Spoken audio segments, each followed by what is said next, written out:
বিসমিল্লাহির রহমানির রহিম। প্রিয় ফেসবুক বন্ধুরা, যে যেখান থেকে আমার এই ভিডিওটা দেখছেন সবাইকে সাদর সম্ভাষণ। আজকে কথা বলবো অ্যাক্ট।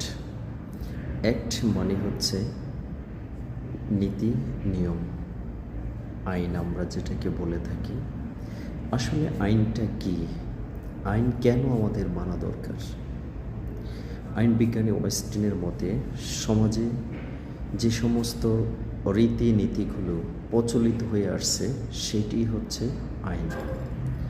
মানুষ পূর্বপুরুষ থেকে যেটা ফলো করে আসছে, যেটা মেনে আসছে, সেটাই হচ্ছে আইন।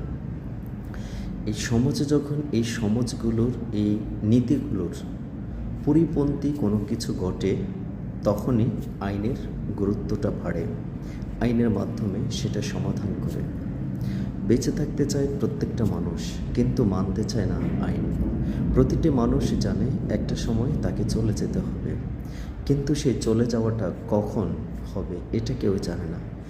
এত চিরন্ত সত্য কয়েকটি শব্দ জানার পরেও মানুষ কিন্তু খুন খারাপি, ধর্ষণ, রাহাজানি, অর্থ সম্পদের লোভে, এই দুনিয়ার লোভ লালসায় ছড়িয়ে পড়ে।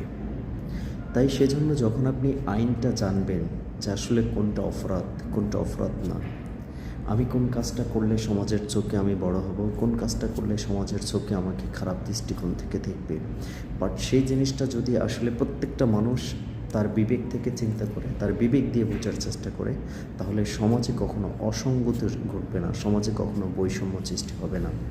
তাই আমাদের এই চ্যানেলে আপনি অবশ্যই, যদি নতুন হয়ে থাকেন, অবশ্যই চ্যানেলটি সাবস্ক্রাইব করবেন এবং আইন বিষয়ে কোনো কিছু জানার থাকলে কমেন্টসের মাধ্যমে আমাদেরকে জানাবেন। আমরা অবশ্যই পরবর্তী ভিডিওতে সেটার উত্তর দেওয়ার ইনশাল্লাহ চেষ্টা করব। আইন সংক্রান্ত যে কোনো বিষয় আপনি প্রশ্ন করতে পারেন। আল্লাহ হাফেজ।